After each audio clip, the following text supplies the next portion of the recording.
ہمارے علماء کرام نے دیا، علماء ظواہر نے دیا، علماء کرام میں علماء باطن شامل نہیں ہیں، علماء ظواہر نے دیا، وہ یہ ہے کہ عبادت پر ثواب ملتا ہے۔ اب کسی نے اس کی ڈیفینیشن یا اس کا تعین نہیں کیا کہ وہ ثواب ہے کیا، بلکہ ہمیں اس پہ لگا دیا کہ یہ ادھاری مزدوری ہے، ثواب مرنے کے بعد ملے گا۔ بھی یہ تو عجیب بیمہ پالیسی ہو گئی، اللہ کی عبادت تو نہ رہی، اس کے لیے تو جب مریں گے تو پھر دیکھی جائے گی۔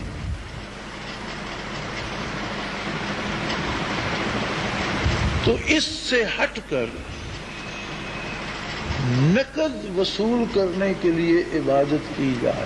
جب اللہ سامنے ہے تو نقد دے گا، وہ دیکھ رہا ہے تو نقد دے گا۔ بندے کو حکم دیتا ہے کہ پسینہ خشک ہونے سے پہلے مزدوری دے دے، تو خود ادھاری مزدوری کیوں کروائے گا؟ ثواب ہے کیا شے؟ قرآن حکیم نے اس کی وضاحت کی ہے، اور ثواب کا مطلب ہے اجرت یا اجر۔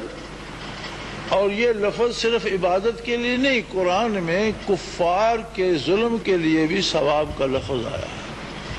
حل ثوب الکفار ما کانوا یفعلون، کافروں کو اور کیا ثواب ملے گا؟ وہی ملے گا جو ان کے کرتوت تھے، یعنی کسی کام پر جو اجر جو اجرت ملتی ہے اسے قرآن نے ثواب کہا۔ عبادت پہ کیا اجرت ملتی ہے؟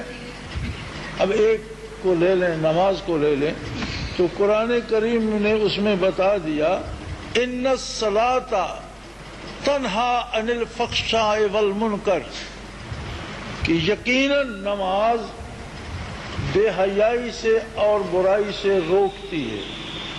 اب یہ صلاۃ کے بعد بے حیائی سے رک جانا، برائی سے رک جانا، یہ اس کا ثواب ہے۔ اور اگر ایک آدمی سجدے بھی کرتا ہے، بے حیائی بھی کرتا ہے، سجدے بھی کرتا ہے، برائی بھی کرتا ہے، پھر اسے دیکھنا ہوگا کہ اس کی عبادت میں کہیں کوئی کمی ہے، کہیں کوئی خلل ہے، کہیں عقیدے کا فطور تو نہیں۔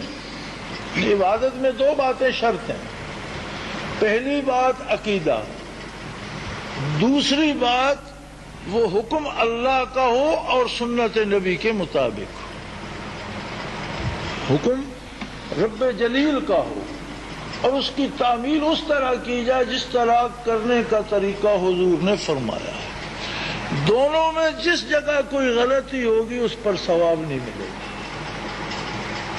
عقیدے میں خرابی ہے، ثواب نہیں ملے گا۔ عمل کرنے کا یا وہ اس کا حکم اللہ نے دیا ہی نہیں، شریعت میں وہ حکم ثابت ہی نہیں، اس پر ثواب کیا ملے گا؟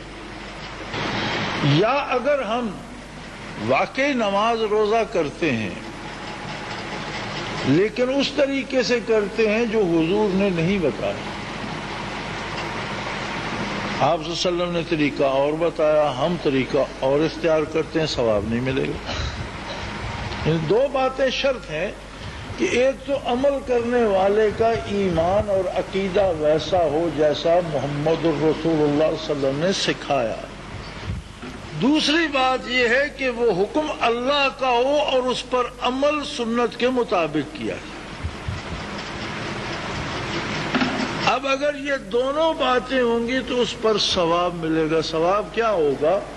دل میں کیفیات پیدا ہوں گی، یعنی اب یہ بے حیائی سے رکنا ایک قلبی کیفیت ہے نا، کہ دل میں ایک ایسی کیفیت پیدا ہو جائے کہ بندے کو بے حیائی پسند نہ رہے۔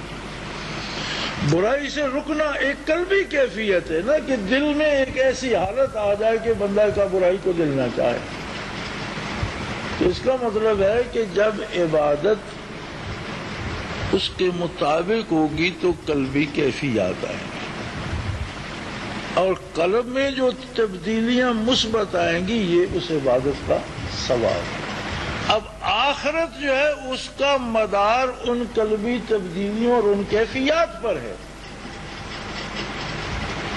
اس لیے کہہ دیا گیا کہ ثواب میں آخرت ملے گی۔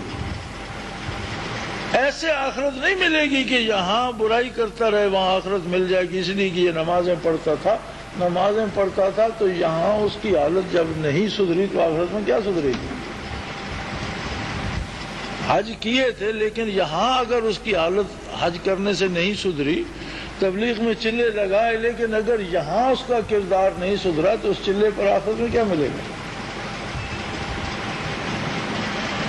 تو تصوف بنیادی طور پر